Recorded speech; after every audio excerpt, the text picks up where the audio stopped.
The weekend is here. It also means Linda Cook is here to talk movies. I always like talking movies. I don't get to do this enough with you. Well, we do sometimes off camera. Yes. Then we argue. More than something. But, well, yeah, we don't want to get into that. It gets kind of ugly. Nah, we're kidding.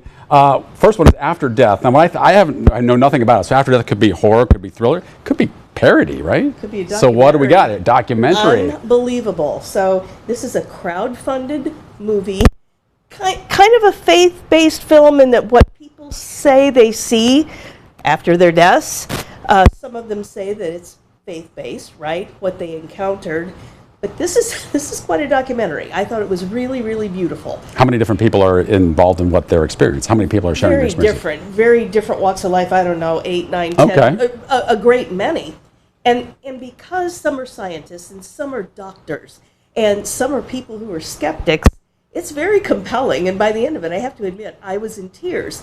The idea is that every single one of these people say, after they were pronounced dead, they had an experience. Now, these are different experiences. Some say they saw God. Some say they saw a light in a beautiful city.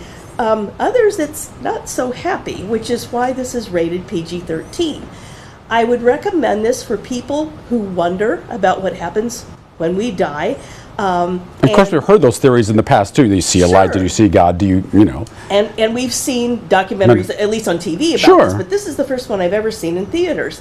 It is very divisive. Some people are, thinking, well, this has opened my eyes a little bit, or made me wonder. Others are saying that's a bunch of hokum. And you have the science angle and the religious angle too. Can also strip some controversy. Right, but they don't always clash. Right. So I recommend this movie. I give it 3.5 out of 4 stars. It is not at all what I expected to see, and unexpected surprise. Unexpectedly hopeful, I would say too. Okay, so we're seeing Failure to Protect, another movie you've got on tap, and again, I haven't heard anything about this. So I don't know. Is this action? This is documentary too. Wow, and you're all about the docs today. Just today, and this one is not very happy. Of the hundreds of thousands of children who go into foster care, we don't always stop and think about the parents who are accused of abuse, accused of neglect. What happens to them, and what happens to the families after they're crushed by these accusations? So this follows... Some true, maybe some not so true. Correct. So this follows 3 families as they go through the court system, some of whom are still in the court system, and this director followed them very intimately, very closely, and some for years.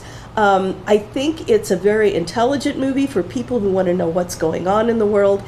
Certainly not a feel-good film, but one that will make you pause and think about what's happening maybe with someone you know, with a neighbor, and maybe to yourself. A lot of people have been in the system that are now grown up and leading lives that have nothing to do with the criminal justice system. So you said the first one moved you to tears. This might be a different emotion, but also teary-eyed on this one? No, but thought-provoking, and it made me realize, as a person who follows the criminal justice system, there's so much more than meets the eye. There's a lot of frustration probably out there too, I would think. Yes, and these parents are very plaintive, they're very earnest. It's quite interesting to find out what they're accused of and how it all ends up. Rating for this one? 3.5 out of 4 So 3.5 for both. First one's in theaters. This one in theaters too? This one is only on Prime Video streaming. All right, Linda Cook, always appreciate talking movies. Thanks, We'll get into the arguing a little bit later. We will. Just kidding. And you can read Linda's full reviews, of course, online always at AquaCities.com.